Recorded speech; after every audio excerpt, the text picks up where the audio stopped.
যখন আমরা আল্লাহকে পাবো, আল্লাহ পাকের ইবাদতের মধ্য দিয়ে, রাসূলের সুন্নতের মধ্য দিয়ে অল্পে তুষ্ট থাকতে পারবো, যা আছে এতে শুকরিয়া আদায় করবো, আপনার চেয়ে সুখী মানুষ দুনিয়া থেকে নাই, কেউ নাই দুনিয়ায়।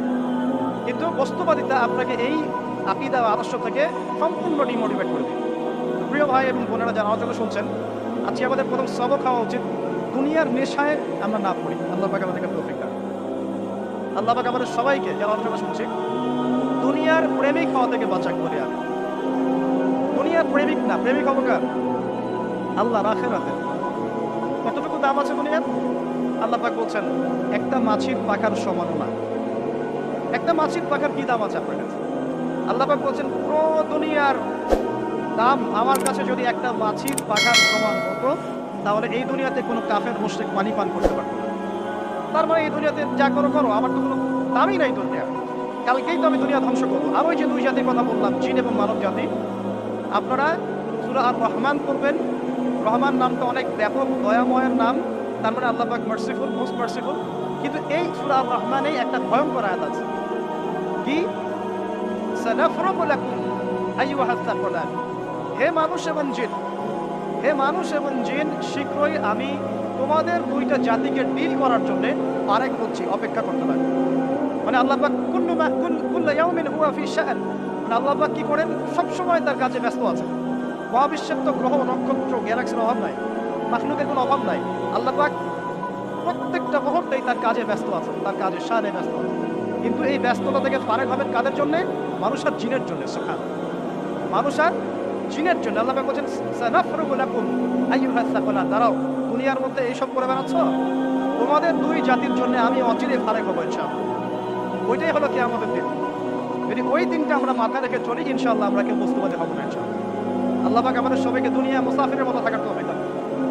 আমরা উন্নতি করব, অবশ্যই অগ্রগতি করব, আমরা সবকিছুই করব, কিন্তু দুনিয়ার পূজায় ডুবে যাব না। এটা একটা বড় চ্যালেঞ্জ। মানে মধ্যমপন্থী থাকতে হবে, না একদম গোলানো মার্কা আর না চরমপন্থী, মাঝামাঝি থাকার চেষ্টা করতে হবে। আল্লাহ তৌফিক দান। ঢাকাবাসীর জন্য এর চেয়ে বড় কোনো নসিহত হতে পারে না।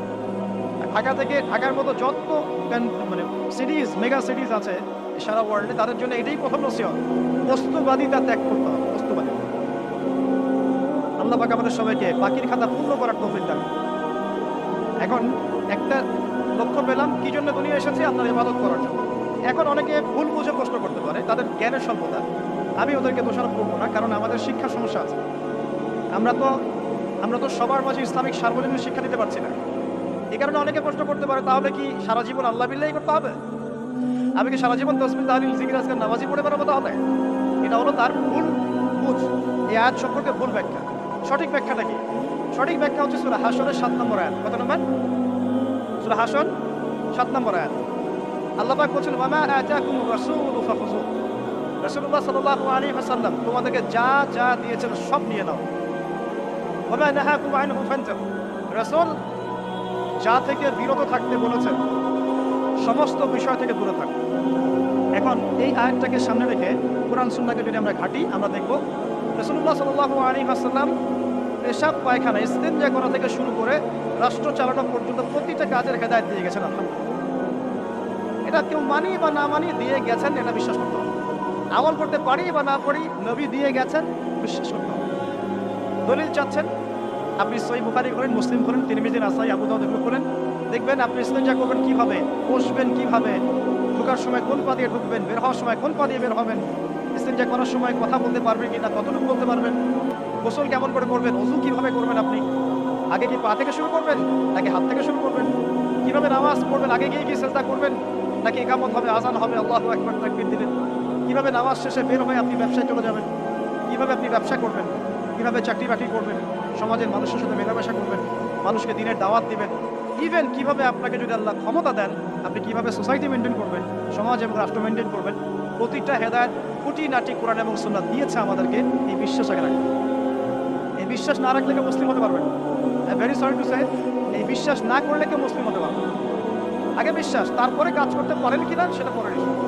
এবং আমি বলে দিচ্ছি, এই যুগে আপনি 100% পারবেন না। সিম্পল, এই যুগে আপনি 100% পারবেন না, এটা স্বাভাবিক। কারণ এই পুরো বিশ্বটা তো ইসলামাইজড না।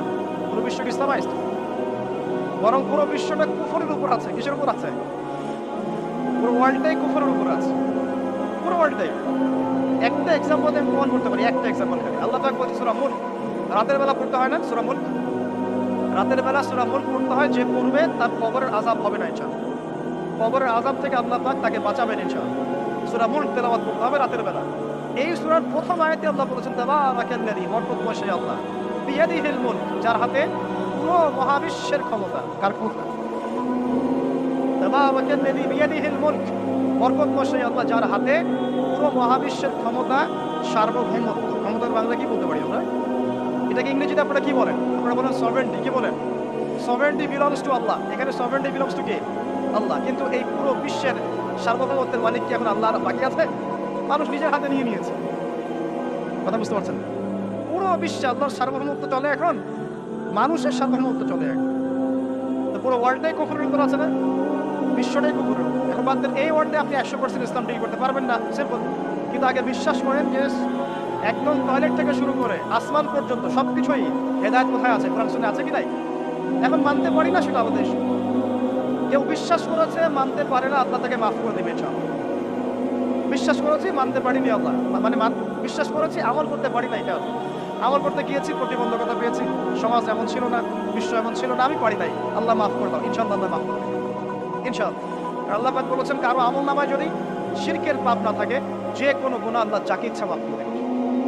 আমল নামায় এখানে শিরকের পাপ রাখা যাবে না, যে কোনো গুনাহ আল্লাহ যাকে ইচ্ছা মাফ করতে পারে। বুঝাচ্ছি, মনে করেন একটা জেনা করেছেন, আল্লাহ মাফ করুন। ওই জেনাকার ব্যক্তি যদি বিনা তওবাতেও মারা যায়, তওবা করে নাই, বিনা তওবাতেও মারা যায়, কাল কিয়ামতের মাঠে আল্লাহ পাক তাকেও মাফ করতে পারেন। আল্লাহু আকবার। কিন্তু একজন ব্যক্তি শিরক করেছে, তওবা না করে মারা গেছে, আল্লাহ তাকে মাফ করবে। এখন শিরকের পাপ ছাড়া যে কোনো পাপ আল্লাহ মাফ করবেন ইনশাআল্লাহ। সো আগে আকীদা পোষণ করি যে হ্যাঁ, কোরআন সুন্নাহয় সবকিছুর সমাধান আছে আমার। এখন আমি আমল করতে গিয়ে হয়তো পারছি না। এখন আমার বিশ্বাস চলমান বিশ্বের সাথে সাংঘর্ষিক হচ্ছে, এবং এই বিশ্বাসকে দমিয়ে দেওয়ার জন্য কি করা হচ্ছে? এই বস্তুবাদিতার মতো আদর্শগুলো আপনার সামনে তোলা হচ্ছে। এখানে উত্তরটা কি? এখানে উত্তরটা হচ্ছে, দেখুন, ইবাদত মানে শুধুমাত্র নামাজ, রোজা, হজ, যাকাত নয়।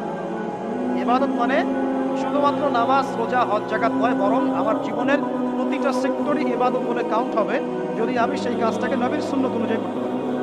আমার কথা কি বুঝতে পারছেন? এই হলো ব্যাখ্যা, ওয়া মা খালাকতুল জিন্না ওয়াল ইনসা ইল্লা লিয়াবুদুন। আমি জিন আর মানুষকে শুধু আমার ইবাদত করার জন্যই সৃষ্টি করেছি। আপনার ইস্তেনজা করাটা ইবাদত। সুবহানাল্লাহ। আমার ইস্তেনজা করা কার প্রয়োজন? আমার না, ইসলামের না আল্লাহ পাকের? নাউজুবিল্লাহ। ইস্তেনজা কার জন্য করি? আমার প্রয়োজন। আমাকে এখন ইস্তেনজা করতে হবে, কষ্ট দিচ্ছে আমাকে। খাবার খাবেন, কার জন্য খাচ্ছেন? আমার জন্য নয় কি? আমার জন্য। আপনি ব্যবসা করছেন, কার জন্য? আমার জন্য, আমার স্ত্রী সন্তান, আমার পরিবারের জন্য। আপনি সমাজ চালাচ্ছেন কার জন্য? আপনার জনগণের জন্য। এখানে স্বার্থ কার? মানুষের না আল্লাহ? আমার স্বার্থ, আমার স্বার্থে আমি এই সব কাজগুলো করবো, নবীর সুন্নাহ অনুযায়ী করবো, তাহলে দুনিয়াবী কাজগুলোতেও আল্লাহ পাক নেকি দিয়ে দিবেন। কেমন দুনিয়াবী কাজ? স্ত্রী সহবাস করা, স্ত্রীর সাথে ভালোবাসা, প্রণয় বিনিময় করা। আপনি স্ত্রীর দিকে তাকিয়েছেন, নেকি হয়েছে। স্ত্রীর হাতটা ধরেছেন, নেকি হয়েছে। স্ত্রীকে আদর করেছেন, নেকি হয়েছে। তার মুখের মধ্যে ভাত তুলে দিয়েছেন, নেকি হয়েছে। আপনার ছেলেকে আদর করে তুলে নিয়েছেন, নেকি হয়েছে। মা ছেলেকে দুধ পান করাচ্ছে, নেকি হচ্ছে। আপনি ভাইকে 5টা টাকা দিয়ে সহযোগিতা করলেন, নেকি হচ্ছে। একজন এসে বসতে পারছে না, জায়গা ছেড়ে দিলেন, নেকি হচ্ছে। ইভেন রাস্তায় হাঁটছেন, এক মুসলিম ভাইয়ের সাথে সাক্ষাৎ হলো, সালাম দিলেন, মুচকি হাসি দিলেন, নেকি হয়ে গেল। তাহলে আমরা কিভাবে বলতে পারি যে ইসলাম কি শুধু নামাজ, রোজা, হজ, যাকাতকেই স্বীকৃতি দেয়, এগুলো করতেই দুনিয়াতে আসছি, নাকি সব কাজে ইবাদত? আমার আলোচনা কি পরিণত আছে? আমাদের জীবনের প্রতিটা কাজই ইবাদত, যদি সেটা রাসূল সাল্লাল্লাহু আলাইহি ওয়াসাল্লামের সুন্নাহ মতো করা হয়। 3টা জিনিস খেয়াল রাখতে হবে। কয়টা জিনিস ভাই? এক, সেই ইবাদত হতে হবে আল্লাহর সন্তুষ্টির জন্য। এই যে আমি স্ত্রীর মুখে ভাত তুলে দিচ্ছি, তার কাছ থেকে কিছু পাওয়ার আশায় নয়, আমি দিচ্ছি আল্লাহর সন্তুষ্টি।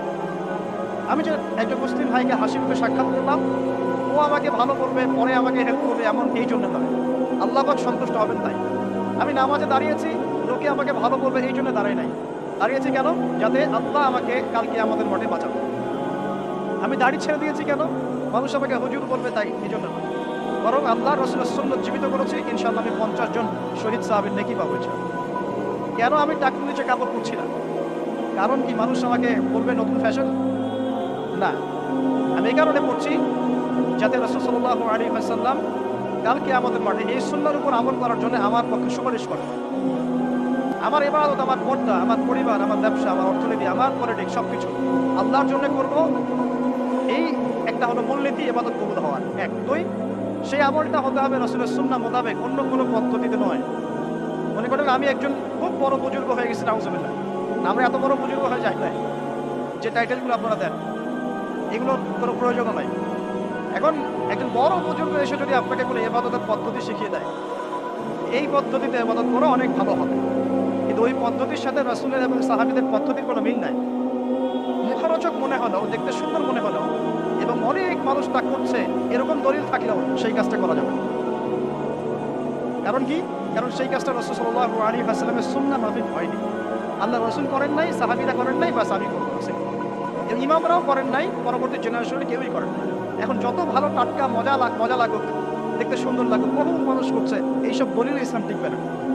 আল্লাহ পাক বোঝার তৌফিক দান। এক নম্বর শর্ত আল্লাহর সন্তুষ্টির জন্য।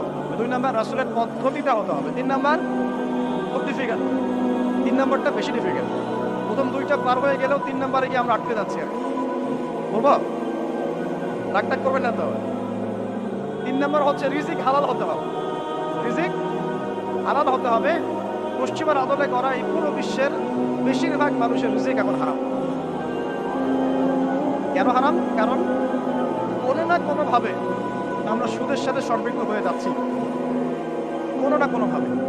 আর নবীজি অনেক আগেই বলেছিলেন, 1400 বছর আগে, যে একটা জামানা তোমাদের সামনে আসবে, যে মানুষ সুদ খেতে চাইবে না তার গায়েও সুদের ছিটাফাটা গিয়ে লাগছে। কিন্তু এখন আপনি খেতে চাইবেন না, আপনাকে মেসেজ পাঠিয়ে দেওয়া হবে আপনার অ্যাকাউন্টে এত টাকায় যোগ রয়েছে। কি করবেন এখন? টাকাটা আপনি সুদের টাকা। সুদের টাকা মানে কি? এক দিরহাম যে ব্যক্তি সুদ খেয়েছে সে যেন 36টা মেয়ের সাথে জেনার পাপ করেছে। সহিহ বুখারী হাদিস, একদম অকাট্য, সহিহ, সনদ সহিহ, এমন না সহিহ জাল, এমন নয়। এক দিরহাম যে ব্যক্তি সুদ খেয়েছে সে যেন 36 বার জেনা করলো, নবী সাল্লাল্লাহু আলাইহি ওয়াসাল্লাম বলেছেন। আর এই হাদিস তো আপনারা জানেন যে সুদের পাপের 73টা শাখা আছে। নিচের শাখা হচ্ছে মায়ের সাথে জেনা করা, মাকে বিয়ে করা, আর উপরের শাখা হচ্ছে আল্লাহ এবং তার রাসূলের সাথে যুদ্ধ করা। এগুলো অবলীলায় করছি আমরা। আর নবীজি বলছেন 4 শ্রেণীকে আমি অভিশাপ দিয়ে গেলাম। আল্লাহর নবী অভিশাপ দিয়ে গেলেন মানে সে জাহান্নামে যাবে, কোনো অবস্থাতেই জান্নাতে যাবে না। ইল্লা মা শা আল্লাহ। 1, যে সুদ খায়। 2, যে সুদ দেয়। 3, সাক্ষী থাকে। 4, লিখে রাখে। এখন বলেন এই সিস্টেমের বাইরে কতজন মানুষ আছে? এর বাইরে আবার আছে যাকাত না দেয়া, সম্পদ হারাম হয়ে যাচ্ছে। এর উপর আবার আছে ঘুষ, যারা দিয়ে অনেক সময় চাকরি বাকরি হয় না। আস্তে আস্তে এগুলো আমরা ট্রেডিশন বানিয়ে নিয়েছি। এক সময় আমরা, শোনেন, এটাকে বলা হয় নিউট্রালাইজেশন, মানে স্বাভাবিকীকরণ। খুব কঠিন টার্ম বলে ফেলছি মানে কিছু কিছু। যেমন আগে অর্জন হলে আমরা খুবই সোচ্চার ছিলাম এবং সারা এলাকা ফেটে যেত, এত বড় কথা। কেউ মাপে কম দিলে, ধরা পড়লে চক্ষু লজ্জায় সে সমাজে চলতে পারতো না। কেউ চুরি করলে চক্ষু লজ্জায় বের হতে পারতো না। আস্তে আস্তে আস্তে আস্তে আস্তে আস্তে এই যে মাপে কম দেয়া বলেন, সুদ বলেন, জেনা বলেন, আস্তে আস্তে পাপগুলোকে আমরা নিউট্রালাইজেশন করে ফেলেছি, নিউট্রালাইজ হয়ে গেছে। হ্যাঁ, 10 জন ডেইলি 4-5টা হয়, সুদ সবাই খায়, আমিও খাই। জেনা তো সবাই করে, বয়ফ্রেন্ড গার্লফ্রেন্ড ফ্রি মিক্সিং আছে, আমি করলে সমস্যা কি? ওর তো 4টা, আমার তো মাত্র 1টা। ওর চেয়ে আমি ভালো। ওর 5টা বয়ফ্রেন্ড, আমার তো 1টা। ওর 4টা গার্লফ্রেন্ড, আমার তো 1টা। আমি তো ভালো। আমার ছেলে খুব ভালো, শুধু মাঝে মাঝে একটু ড্রিঙ্কস করে, ব্যাপারটা এরকম হয়। তো এই যে পাপকে নিউট্রালাইজেশন করা হচ্ছে আস্তে আস্তে, স্বাভাবিকীকরণ। এই ফ্লোতে আমরা মোটামুটি সবাই পড়ে গিয়ে এখন রিজিক হারাম হয়ে যাচ্ছে। ঘুষ দিতে হয়, এটা চাকরি হবে না। আবার দেখেন, যাকাত না দেওয়ার মধ্য দিয়ে রিজিক হারাম করে ফেলছি, সুদ খাওয়ার মধ্য দিয়ে করছি, ঘুষ নেওয়ার মধ্য দিয়ে করছি, কোনো কোনো ক্ষেত্রে করাপশন, অন্যের সম্পদ আত্মসাতের মধ্য দিয়ে করছি। এর বাইরে যারা ব্যবসা করছি, আমরা যে দুধের রথ তুলসী পাতা এমনও নয়, কোনো কোনো সময় মাপে কম দিচ্ছি। এই যে টাটকা জিনিস বলে ভেজাল খাওয়াচ্ছি, 3 দিনের বাসি তেল দিয়ে ইফতার রান্না করে খাওয়াই দিবে, বলবে একদম টাটকা জিনিস। রমজান মাস আসছে সামনে না, কত যে মানুষ বের হবে যারা তারাবির নামাজ পড়বে একদম 20 রাকাত, ওখানে রাকাত দিয়ে ঝগড়া হবে। ঠিক ওরাই যখন দেখবেন বিকালে দুপুরে ইফতার বিক্রি করবে, বিভিন্ন পণ্য বিক্রি করবে, দেখবেন যে দুনিয়ার বাসি পচা আপনাকে খাওয়াই দেবে। এই শ্রেণীর মানুষের ধারণা যে লা ইলাহা ইল্লাল্লাহ শুধু মসজিদে আছে, বাজারে নাই। এর এদের ধারণা লা ইলাহা ইল্লাল্লাহ মুহাম্মাদুর রাসূলুল্লাহ এটা মসজিদে আছে, বাজারে, সমাজে, অন্য জায়গায় নাই। এটা তাদের ধারণা। তাদের এই ধারণা অচিরেই ভাঙবে যখন মৃত্যুর দূত চলে আসবে। তখন বুঝবে লা ইলাহা ইল্লাল্লাহ একটা সার্বজনীন কালিমা, যেটা জীবনের সব ক্ষেত্রেই চলতে হবে। আল্লাহ পাক